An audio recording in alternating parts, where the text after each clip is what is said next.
Namumuro ang three-way fight sa House Speakership sa 20th Congress. Bukod kay incumbent House Speaker Martin Romualdez, umuugong din ang mga pangalan ni na Congressman Toby Tiangco at Albi Benitez. Ang detalye sa agenda report ni Joan Manalo. Si Cebu 5th District Representative Duke Frasco mismo ang muling nagpalutang ng ilang pangalang posible raw tumakbong speaker sa 20th Congress.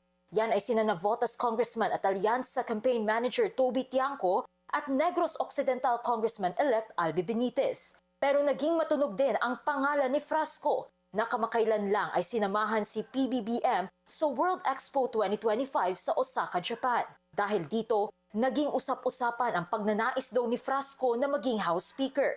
Pero agad niya itong pinabulaanan. Dagdag niya, nananatili siyang nakafocus sa pagsuporta sa agenda ng Pangulo at tumulong para makamit ang national unity at development.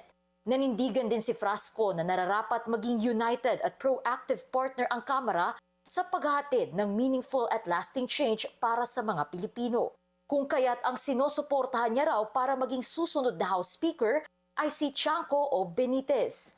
Matatanda ang inexpel ng National Unity Party si Frasco dahil sa hindi niya pagpirma sa isang manifesto of support para kay Romualdez. Ayon kay Frasco, ang kanyang naging desisyon ay hindi para magkagulo. Naniniwala lang daw siya na the House of Representatives can do better. May shared frustration na raw kasi among Visayas and Mindanao congressmen sa pamumuno ni Romualdez. Pero taliwas ito sa paniniwala ni House Secretary General Reginald Velasco. I think it will be Speaker Martin Romualdez again, no? Based on the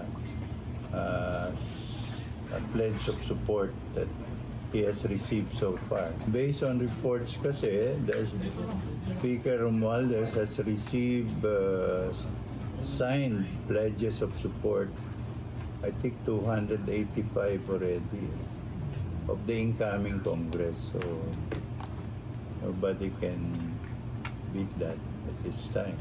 Sa kabila ng lahat ng ito, sa aktwal na halalan pa rin daw malalaman ang totoong pulso ng Kamara. Nakatakdang pumili ng bagong House Speaker ang mga mambabatas sa first session day ng 20th Congress sa July 28. Para sa agenda, Joan Manalo, Billionario News Channel.